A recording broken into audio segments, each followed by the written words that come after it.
जिरिम 1:8 देखुचु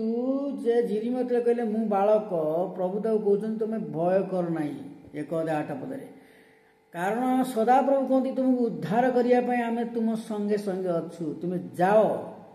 आ तुमको आम उद्धार करने आम तुम सहित अच्छु आम तुमको सुरक्षा देवा आ तुमको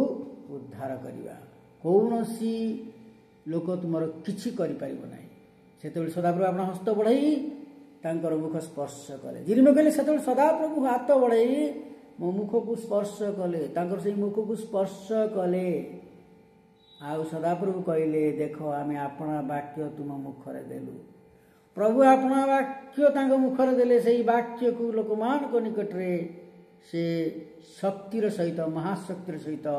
प्रकाश करिया पाई सेति आपण माने भयभीत होंतु नाही प्रभुंक कार्य करि चलंतु बंचिथिबा पर्यंत।